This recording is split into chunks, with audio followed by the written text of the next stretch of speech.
Good morning, everyone. I'm Alita Cass, Vice President of Strategic Initiatives at the Federalist Society and Director of the Freedom of Thought Project.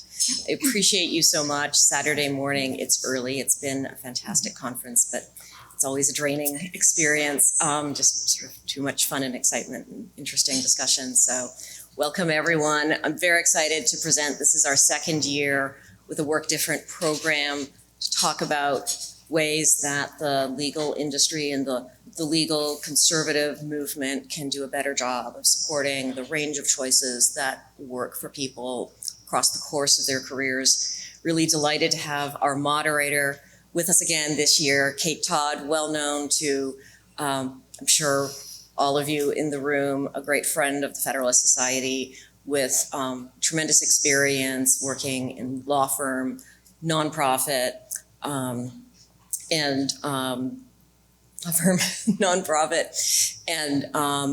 government across the course of her career. She's currently the managing partner at the DC office of a firm right now, and I'm just going to move along and turn this over to Kate, and thank you all for joining us.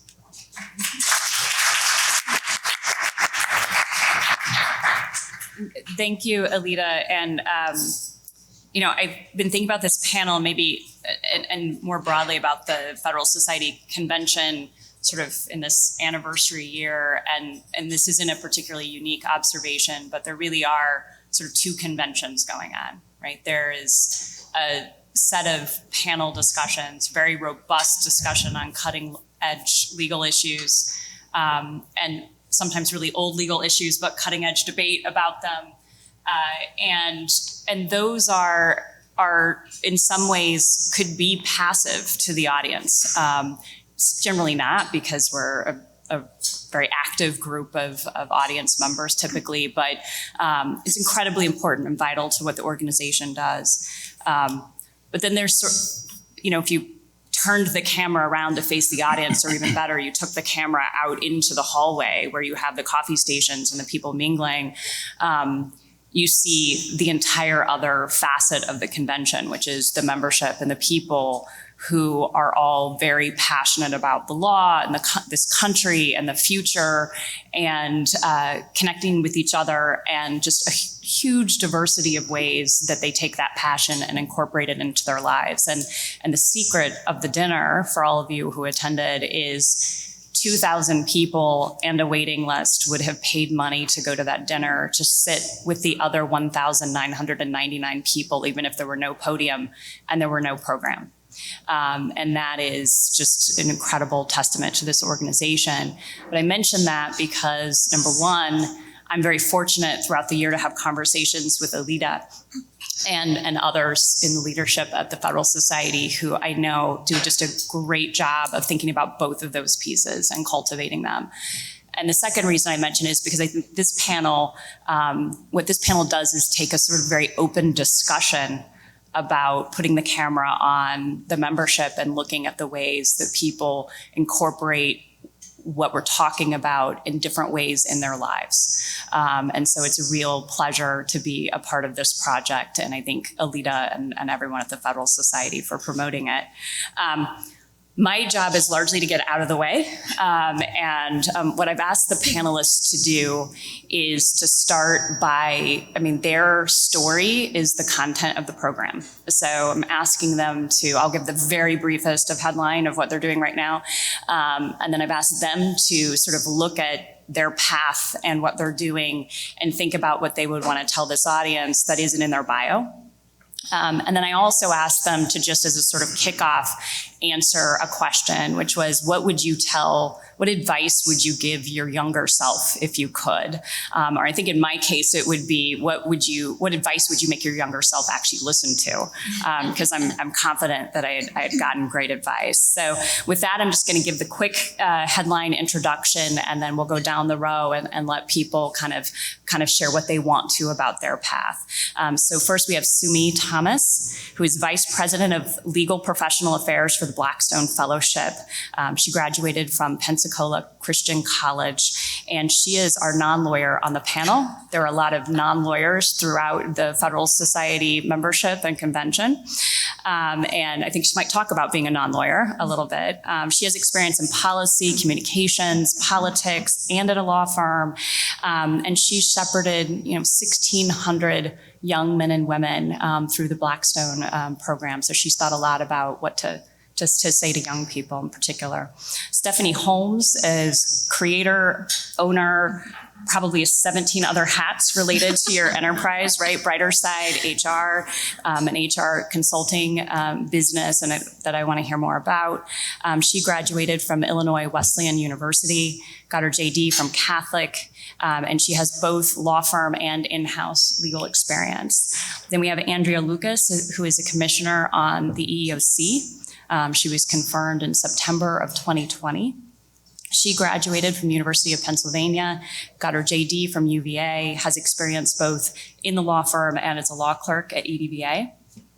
And last but not least, we have Roger Severino, who is a man of many, many titles. And I will probably miss some, but he serves as the Vice President of Domestic Policy and Anderlich Fellow at Heritage, also as a Senior Fellow at the Ethics and Public Policy Council or Center. He graduated from the University of Southern California, got his master's degree in public policy from Carnegie Mellon, his JD from Harvard. He most recently served as the head of the Office of Civil Rights in that sleepy little division within the government, HHS, particularly during COVID, and has broad experience in civil rights, including religious freedom, administrative law, information policy, and a whole lot of other areas. So with that, I'm going to turn it over to Sumi to tell us what you want to share about your path and advice you'd give.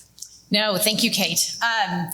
So I come from a family of lawyers. Totally thought I was going to head into law because that is just what you did in the family I came from. Right before got into law school and right before I realized, oh my gosh, you actually have to practice law if you go to law school. There is brief writing, there is complaints, there's all these things. And I think when I was growing up, I didn't know there was another path, right? It's like, what else could you do with the law degree? So I did an about face. I focused more on policy, on politics. And the more I got into that, I realized I like candidates. I like shaping people. I like shaping messages and understanding, kind of looking, not just what's in front of me, but what's like 30, 50 years ahead in an individual's life as you're thinking about the direction they're headed. And one thing I've learned is kind of lean into your strengths and kind of the gifts. I think all of you in this room, right, no matter what profession, where you are now, I bet you can go back and look at yourself, honestly, even in elementary school and say, where'd you lean? What are those gifts? Even like little things like, was I more organized than the other students were organized? Or how did I think? Or was I really good about putting friend groups together or inviting people into different friend groups? All of us have those little things that we know about each other that I guarantee you that you can see from the time that you were a child. So when I ended up in Arizona by happenstance, I got married in 2001. My husband was getting his doctorate in physical therapy, ended up in Arizona, and a friend of mine had just joined ADF that I'd worked with at a law firm back in Colorado where I grew up, and fell in love with the organization. And then in 2011, Dr. Jeff Ventrella, who's here, tapped me and asked me if I would come accelerate Blackstone. They'd never recruited before then. So I got to take the strengths that I had about finding people, helping them develop a narrative, their story. So I started recruiting for the Blackstone Legal Fellowship, took over professional development in 2018. And I really look at it that way. It's like, it's not just helping someone find a career path. That's more than what I do. It is more like, what is your personal and professional narrative? And how do we help you craft the credentials and your story to get where you're trying to go? And it's something that I have loved doing for the last few years. It's always enjoyable to helping students find success. As old as the fellowship is now, whether it's a student that's a 1L or whether it's a student that is a partner, or I shouldn't say a student, whether it's a lawyer who's a partner in a law firm trying to find where their next step or their career is taking them. I would say the best piece of advice that I would tell myself, honestly, is something Canon Shammigan said back in, I think it was 2020, he was doing a commencement exercise, I think at the University of South Carolina. And he said, never look at your career as a ladder you climb. And so often you'll see people that will look at it, it's like, I got to go right up this rung. And he's like, that's the words visual. He said, look at a climbing wall, because sometimes you're going to go up, sometimes you're going to go down, sometimes you're going to go a totally different direction that you didn't even imagine, to take a step in a completely different direction that you didn't even know was a possibility. So I think it takes the pressure off when you see a wide, expansive space in this profession, versus saying, okay, next rung.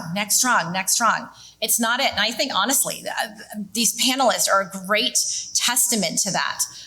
So that's the best thing I think I could ever tell my younger self, because I will tell you, it's what I tell every student that I talk to.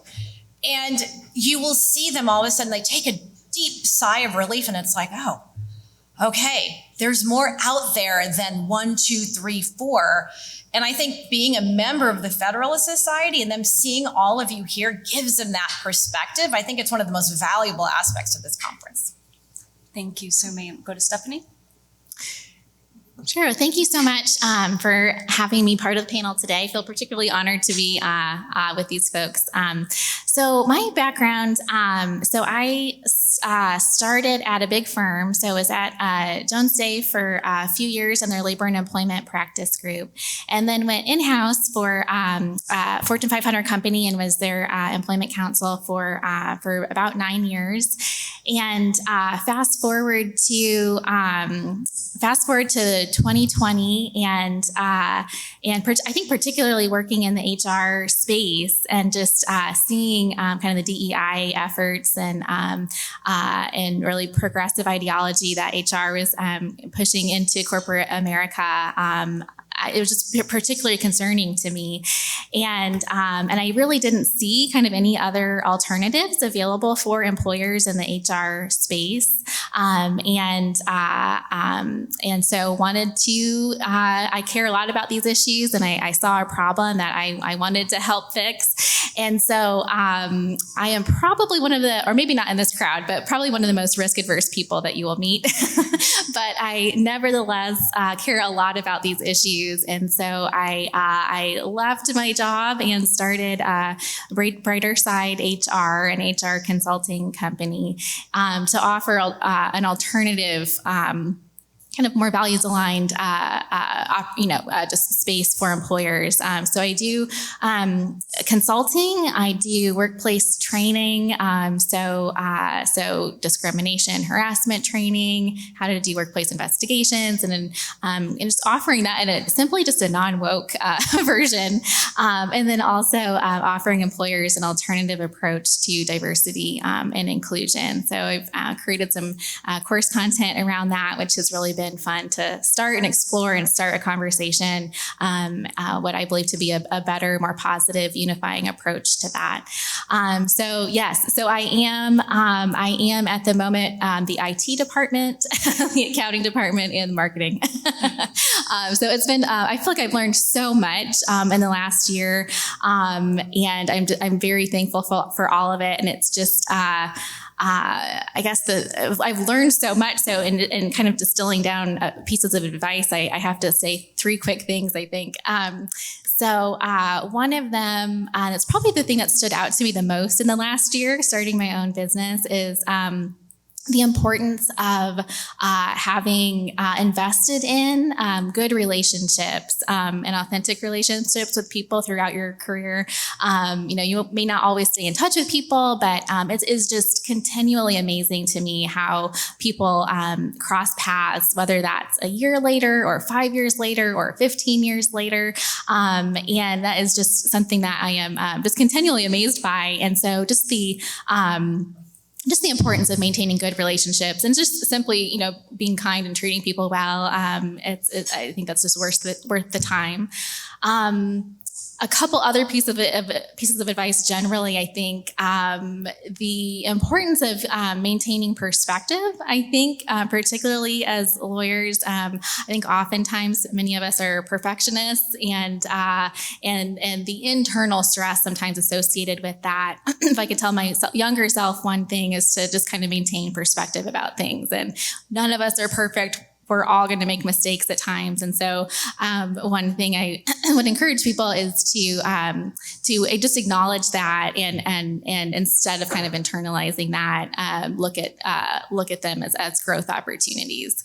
And then the other thing that came to mind, if any of you are kind of considering career transitions or how to work differently, I've kind of been thinking about that on and off, for a number of years. And it's easy, I think, professionally and perhaps personally to want to know, the what's the 5-year plan? How am I going to concretely do this? What is my future like? And really want that solidified. And I think it's okay. And I think perhaps the best thing that people can do sometimes is just to focus on what's the right next step. And things just tend to fall into place from there. So it's just another thing that I'm just thankful for and kind of amazed by over the years is how, things come together. So I'm just particularly appreciative of being able to use my professional experience over the years in labor and employment to contribute to what I see as a problem in our culture right now, and hopefully utilizing that in a way that I never expected to come together, but is a way that's been really rewarding. So thank you. Thank you, Stephanie. Andrea? Thank you. So I guess on paper, I look like someone who's been really, really, really risk averse, and then all of a sudden jumped and did something like totally, out of left field. I was in big law for almost my whole career, almost a decade, with a short interruption for a clerkship a year out from law school, and then now I'm a commissioner in the EEOC. And so to understand kind of how you get to that path, I think I have to talk a little bit about sort of personal things. So if you'll indulge me on that. Growing up, my parents were both the first person to go to college in their families, and it was kind of really happenstance. My father only went to college because of the Vietnam War, to be honest, and my mother went over the objection of just about everyone in her family. And so for me, even though I was excelling at high school, it was like not a question of where I would go to college, but if I would go to college was the mindset for them, which in retrospect was kind of crazy given where I was, but I just economically, that was my history. So that kind of socioeconomic risk aversion plays a huge portion in where I am, despite the fact that I've now, I had such a long period of time in big law. And then the other sort of path of, I had always been very interested in government and really thought that was where I was going to try to go. But I was, in law school in 2008, right at the start of the economic crash. And when you pair like economic uncertainty and fear with, oh crap, the whole legal market just disappeared, that adjusted things. I also, by the end of my first year of law school, started having like a serious health crisis and found myself barely able to use my arms, not walking really. It was just like a complete collapse. Ended up being diagnosed with a genetic disorder that, if managed, is manageable, but meant that I went from a really healthy 22, 23-year-old to like not feeling myself in the least bit and wondering, should I drop out of law school? Where in the world will I go? So severe risk aversion kind of is my story for a very long period of time. Big law, in a weird way, was actually quite supportive of all of those things. It was a very set, discernible path. You go up, this is the next step. You make money, it is foreseeable, controllable, and also in depending on the law firm, it was also really flexible because it in ways that I think other paths aren't necessarily, because you were perceived as you're high achieving, you've made it, so you must be competent to be able to do this. So if you don't have as much face time as I think some other organizations, we're assuming you're getting your stuff done. And you're filled with a whole bunch of perfectionists who the idea of like screwing up in any way was inconceivable to them, extremely self-generated motivation. So because of that, I actually ended up having a fair amount of flexibility. I could come in at different times. That really facilitated me managing my health. And they also had very definite set out paths for leave, and that was relevant for when I was going to have my kids, or tried to start. So I stayed in Big Law, and during that period of time, it was feasible because I had some really wonderful people I was working with. And so that'll tie into one of my points of advice is that what you're doing sometimes doesn't matter as much as who you're working with. But so I sort of kept my head down, built an expertise in employment law, primarily employment discrimination law. Also saw with growing horror the level of like woke nonsense that was increasing every single year as I was there. And then because I was both a senior labor and employment lawyer and quite conservative, but also, I think very deeply motivated by injustice, I ended up being a little bit of an agitator inside the firm when I proceeded to see some pretty clear-cut pregnancy discrimination issues, and did a lot of internal advocacy around things related to that and work-life balance and retention of women and practical things to retain women, not just create a cycle of discrimination and hire more people, but like how do you actually retain people? So a lot of behind the scenes stuff. And then in truly the most like poorly timed that you can think of, the pandemic hit. I got pregnant with my second daughter after having first a miscarriage, then a first daughter, then another miscarriage. And then finally the second daughter. And I was in the confirmation process, which as many of you can think is long. So like, pregnancy is not something you can control, as I tragically found out several times. And nor is the confirmation process, and heck no, nor is a pandemic. And all of those things converged. And then I found myself being confirmed in September of 2020, and then joined the commission in October of 2020. At which point I was 6 months pregnant with a high-risk pregnancy, and managed to work in person for a couple months, and then was on pretty much bed rest, quasi-bed rest, for the last part of time. But so how do you go from being risk-averse to jumping to that? Some of it was just like a leap of faith. Some of it was because I had built up a lot of relationships. Some of it was waiting and being patient, that if I built a skill set that was of deep expertise in an area and relationships, that the fit would be there. So, going from like 0 to 60 in terms of jumping, some of that was long thought out preparation. And then sort of finally it was a sense that I couldn't afford for the sake of our country anymore to wait. And that the risk aversion, like this was the time to stand up. This was the time to fight. And I think probably Stephanie feels a lot of that too. So, I'm trying my best to reinvigorate a concept of conservative civil rights, which I think can be quite compatible on the EEOC, and I'm having a lot of fun doing it, but it is like really 180 from what you would have thought from my resume before that. So those lead to like my suggestions are: life is a marathon, not a sprint. You need to do things that are sustainable long term, and I've seen that where I've tried to burn myself out, it doesn't play out well.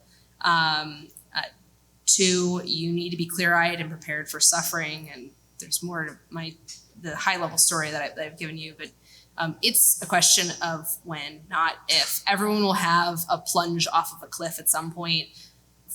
For some of you who are further into your career, you've probably seen that or understand that. For those of you who are earlier, don't assume that it will be just a climb up the ladder, because it won't. Like, we are people, and people are humans and vulnerability, and unless you are isolating the heck out of your life, you're gonna either have a tragedy in someone in your life or yourself. So plan for spontaneity, flexibility, and good and bad, and then finally focus on relationships, because that's, you know, how I had the courage to be here and had the ability to be here. It's important to be deep in a skill set, but the people you're around are truly important. Thank you, Andrea. Roger? To get through those difficulties, and on the flip side, how to supercharge your life, the best bit of advice I could say is get serious about your faith. When I was in law school, I thought that I had made it. So I crushed it in grad school, got into Harvard. Everything was going well, did all the right internships leading up to that. On top of the world, right? Until I realized that I was doing great in everything except the only thing that mattered. And that was my relationship to God, Christ, and his church. So coming to that realization, I was confirmed actually in 2000, right? So I had the faith IQ of a child at that time. But it changed everything. Everything. So when you have that foundational shift in perspective, it's what orders your life from the top down, from what should occupy your thoughts when you wake up in the morning to the last words you say as you go to sleep, and everything in between. And that faith commitment is something that God calls all of us to. And we either answer yes, or we answer no, or you answer, as I did for many years, maybe later, right? I'll get to that, okay? So in law school, I finally got to that. And thank God, because that's what changed my ability to relate to human beings instead of seeing people as means to an end to get ahead, which is what my previous approach was. It was every person I meet is made in an image and likeness of God and has an immortal soul. And my interaction could have some impact on that. And their interaction could have some impact on me. And just think of that cascading effect of that shift in mindset. And it impacted me on many things and that have importance on career, what type of work I would be doing. I had thought I'd be working first, coming out of business schools, a CEO, and then probably big law and make a bucket load of money. And then I ended up doing religious liberty work, pro-life work, civil rights work, and mostly in incredibly hostile environments. DOJ civil rights as a career attorney under Obama, right? Fighting the marriage fight before Obergefell, knowing we would lose and knowing that would probably disqualify me from ever being a federal judge, right? Why do such things? Well, because it's the right thing. And on the marriage one, I specifically thought, when it mattered, I want to be able to tell my kids, my children, years down the line, that your father was there in the fight, knowing that it was probably going to lose because it mattered that much. So my views on career, marriage, and family were radically shifted by that change in perspective. And of course, Carrie helped me along the way. She was far ahead in the faith than I was. Thank God she saw the trajectory in me and said, you'll probably be all right. I don't know about this, newfound Catholic doesn't know what a rosary is.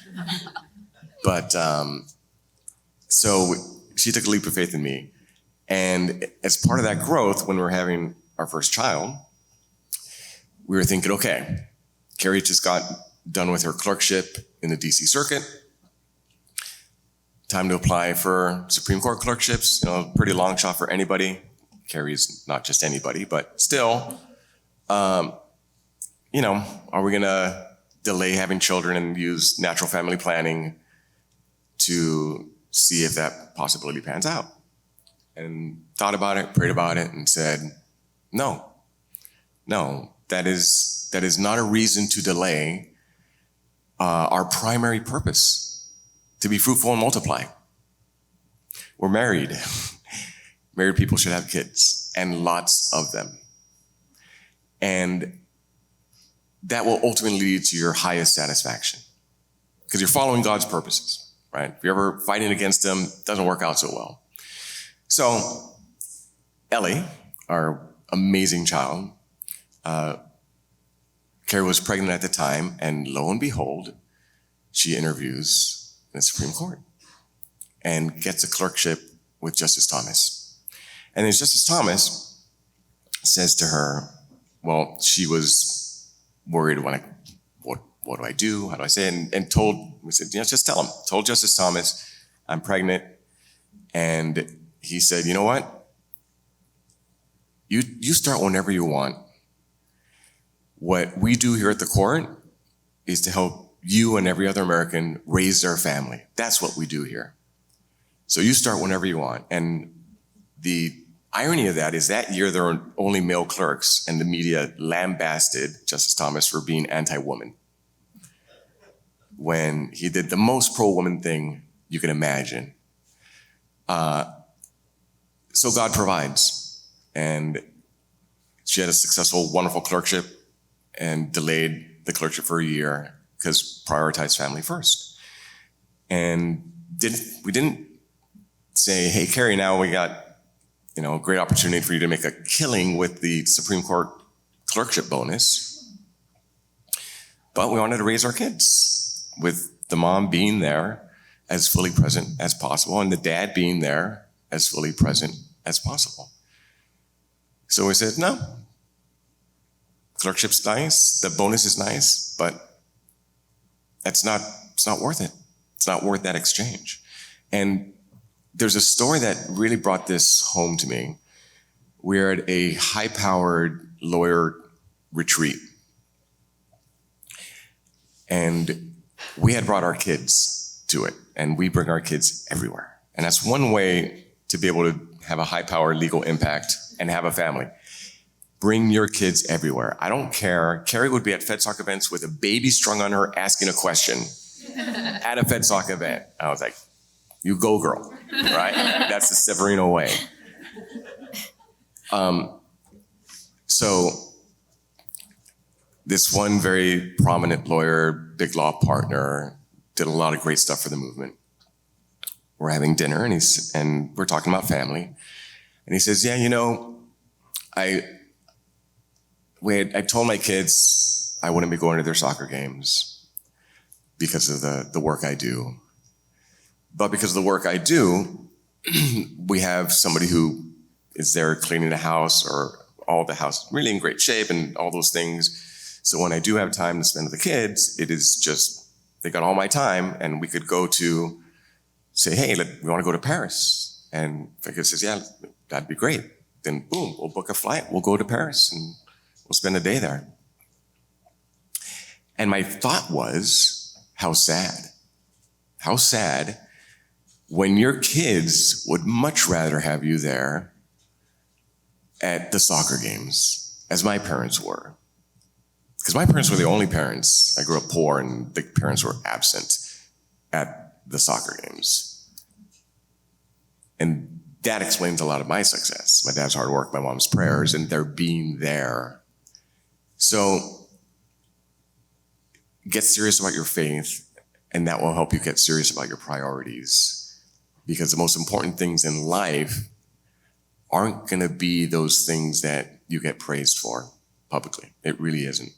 It's going to be those relationships you build with other human beings, because that will have the ripple effect for generations down the line. Thank you, Roger. And I want to give an opportunity first to the panelists, if any of you want to ask anything of each other or just invite you to if anything someone else said touched on something that you want to speak to, please don't hold back. But otherwise, I would like to open it up to the audience for questions. I have numerous, but I'd rather hear what you all have to say or to ask. Anyone have a question? But before a question, I'll just chime in on Roger's statement that I really agree with you about the concept of legacy.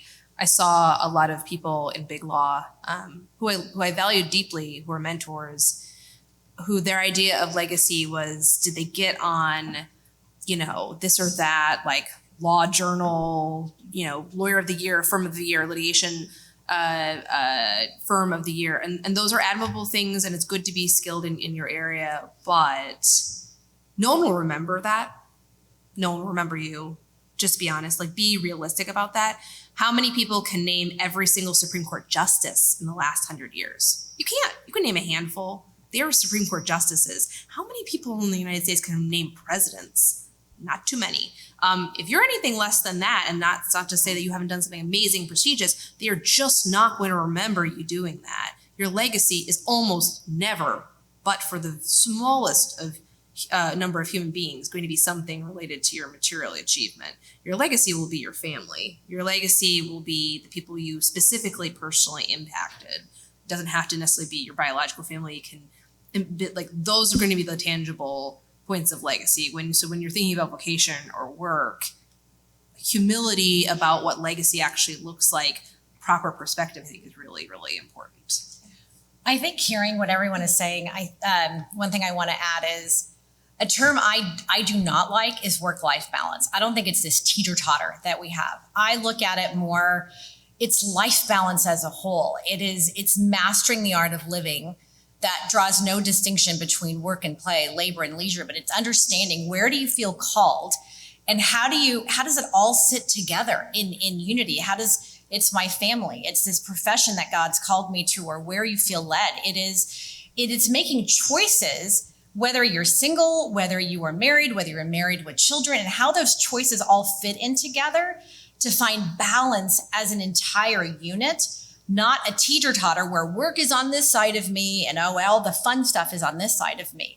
It's finding something that you are doing. This is why I think I like the climbing wall analogy. Big law is not for everybody, but public sector isn't for everybody either. Nonprofit may be for you. You have no idea, but it's like dabbling and taking a chance, especially as you're younger. Different internships that you have, externships, opportunities, helps you say, where are my natural giftings taking me and how am I led? And then how does that fit into my entire life as a whole? Finding balance in the entire unit, not looking at everything as a separate bubble, but all of it. It's why, Roger and Carrie bring their kids everywhere they go, because it's not one aspect of them. It is a part of them as a whole entire unit. And that's what I think I really try to work, and especially Blackstone, we try to achieve within all of our students, helping them find their life balance, no matter what stage of their career that they are. You all are, I'm going to ask a question. You all are all mentors, and you mentor people very expressly. You do it implicitly. And I do think it's important to think about that and the messages that you all have been giving to younger people. But you're all also in a position to hire and to speak to people who hire people. And we can mentor the heck out of people and tell them what they should and shouldn't do. But if it doesn't marry up somewhere with what ultimate opportunities are going to be for them, then we're disserving the people that we're mentoring. And so would love to get your take from any of you on what are some things you tell to employers about how to tap into the people that are trying to find a better way to make their whole life work and may not be able or willing to do the 24/7 law firm lifestyle? I'd say that as conservatives, we have to put our money where our mouth is. And if you're in a position to hire or you're in a position to fund, you need to expressly be open to people who followed the values of the movement that underlie it to its logical conclusion, which means that sometimes they will have a gap, they'll have a break, there may have been dips, there may have been something non-traditional. if you don't hire those people, you don't expressly attempt to recruit those people, you don't build an ecosystem for them to come back in, you are going to get single-minded people who look like everybody else. And we do not want to be some sad sack version of ACS or the mainstream, or like, we don't want to be a copy. We want to be different, vibrantly different. And that means putting your mouth where your money is. So at Heritage, ironically, we had a terrible family leave policy, which we just changed. And I said, look, this is ridiculous. We cannot, again, we have to practice what we preach. And you will often see in my office a baby right outside because Kara Frederick just had her child. And I said, bring the baby to work. If you need to give a talk at work, bring the baby, and my secretary and I are perfectly cool with it. We have a baby in our office while Kara does her thing. We need more workplaces like that are that open and affirming. And I heard also a young lawyer here. A lot of women feel guilty on all sides, right? So I hear. Guilty of, I'm working and am I spending enough time with my family? And then the other one I heard yesterday was, I'm at home and I have this big degree and spend all this money, and I feel guilty for that. Okay. And my view on that one is, well, workplaces have to be more flexible to allow women in particular to work from home a lot more. COVID helped a lot. And I think culturally, and this is a message to men, if your wife says, you know what, I'd rather stay home and raise the kids, it is the husband's moral obligation to do everything he can to make that happen. That's your job at that point, right? And I think more men need to get that message as well. Any other thoughts on this topic? All right, can open it up to questions. Yep. Hi, my name's, is this on? My name's Adam Lang. I'm a partner in a small firm in Honolulu. Just a question about how to keep people motivated who are the high performers. I think everybody in this room probably dots their I's, crosses their T's, is hyper responsive. Well, what about the middle section? Those who may not be performing as much, you want to develop them. Sometimes the competency, sometimes the responsiveness isn't there. That's kind of the first part of the question. And then secondly, we have seen sort of some generational challenges, not to be stereotypical, but some of the younger workers who feel a little bit more entitled and maybe do somewhat use flex time and aren't as productive. Just some thoughts on that would be really appreciated. I have a phrase I sometimes use. I can't put in you what your mama didn't give you. So there is a character aspect to individuals. I will spend more time on a resume than a transcript. For me, smart's easy. That's the easiest thing you can have. Trying to find character, resiliency, grit. Jobs, whether it's manual labor, whether it was working at McDonald's, whether it's working at carrying someone's golf clubs. Wow, I will tell you, if I can find a deep work ethic, that work ethic didn't end the moment that they hit the next profession as a lawyer. That work ethic continues. So I will scrutinize and go details into a resume, and we'll spend more time on an interview in that area than anything else. So that's one way that we do it. I think one thing to consider too, just kind of going back to the relational aspect of work, is making sure or making an effort to ask questions like, what is there an underlying issue or underlying problem, or just have that open line of communication to really understand how they, if there's a sort of different way they prefer to work, or if there's some kind of resolution in that regard. But I think the importance of asking questions and just having a dialogue about it, and listening to what the employees are saying to you, and trying to kind of be responsive to that. So I think just the relational aspect is important sometimes in improving performance. Other questions? Good morning, Christine Johnson. I appreciate the practical aspects. I took a 14-year hiatus from the practice of law, and some people gave me a break, and that has put me where I am today. So I really appreciate that. So there is a movement in terms of state bars and how long you have to practice before you can waive into them. I missed the Virginia bar just shy of a few months. And so after my Illinois bar did not transfer to Virginia, I had to take the Virginia bar. What things like that, can you comment on that would have a negative impact on people being able to come in and out of the practice of law and other practical advice in that regard? I think if you could publish anything early on, I think it's very helpful. If you've been published either academically or if you're going to do op-eds, just to have something out there and that you've staked a position that people know you're competent and smart, and then that you could point to, that'll be there for years, and that'll get it in there early, I think.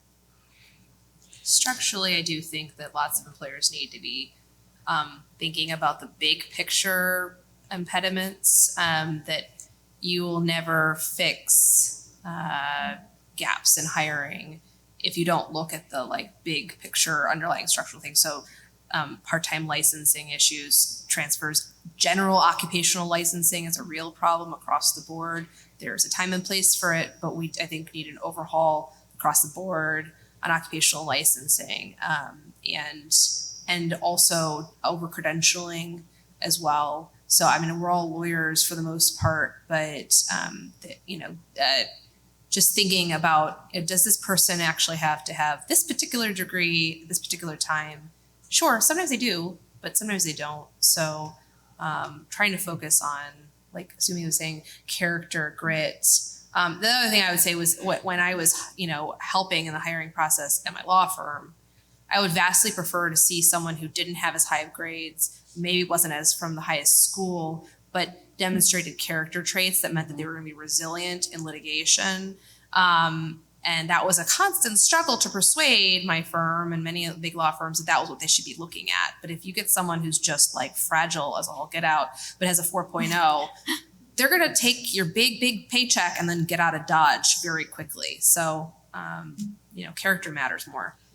There's a movement, Karen with, I cannot think of the name of the organization. New. Karen Lip. Yes. Yeah. We worked with them in changing that state bar regulation in Tennessee. And she is looking at other states and they're leading the efforts to change that bar qualification for women. I think boutique law firms are changing a lot of it. One of our fellows, Paul Watkins, started a firm called Fusion Law. Whether you want to work an hour a week, whether you want to work 10 hours, he has been able to remodel and refashion and say, hey, I can hire whoever wants to work and I can adjust the hours for what you want to work if that's what you want to do. And I think that's afloat. I don't think big law is just it anymore. There are so many options now. I think it's a matter of finding it because I think it's out there.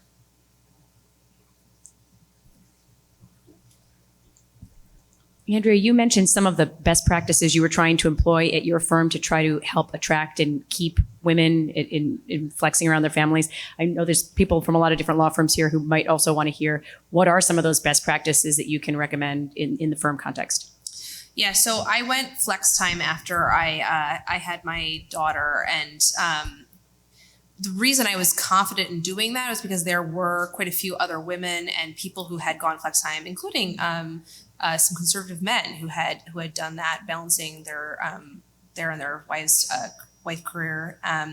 So having sort of an ecosystem of people who are open and talking about that, and I took a lot of effort to try to talk about what I had done. So flex time was helpful, on-ramps within leave-related things, and then also acknowledging that people may need a variety of leaves too will retain people. Again, this often will disproportionately impact women, but it's going to impact other people as well. And so having leave-related issues, including bereavement leave and health-related leave, explicitly in your mentoring and retention programs. Going through 2 miscarriages while at the firm, including the first one, which was a substantial health crisis and just blew up one of my years. it was a fight for a long time to figure out how to navigate that. I didn't get leave. I didn't get hours credit for a period of time. I had to retroactively go back that. I was an employment lawyer. This should never have happened. But once I knew that, then I made the conscious choice to talk really loudly about some of the worst moments of my life to every single woman and person I could find at the firm, so that if they went through that, they would know, oh, I can do this and I can tell this person, and this will actually mean that I don't get pushed out. Because, I mean, just one of the prior questions, sometimes someone is taking flex leave or flexible work to take advantage of it. But sometimes they have something else going on, and finding ways to know what's going on may mean, I mean, I can think of specific examples of people who, because they knew about how to handle this and talk about it, the firm has retained them for several years after that, and they've gone on to be extremely productive people, but they may not have done that if they didn't know the way. So I'd say, like, acknowledging people's low points. If you're ready and prepared for that, then you will actually retain people. Because again, people are people. They are not machines. And so they will have low points of their life. On people are people, not machines. If you see a law firm or a big corporation that says, you could do it all, we will offer to pay to freeze your eggs. All right, they're treating you like a machine, that they're going to use you up and not like a human being. Run away from any firm that offers something like that. All right, I think. Yeah. With that, I mean, thank you so much to our panelists for really opening up about your paths, and I know sharing some very personal things. So, and particularly this early in the morning without probably as much coffee as you might normally drink. So I just am really appreciative of all of you sharing. So thank you. Thank you.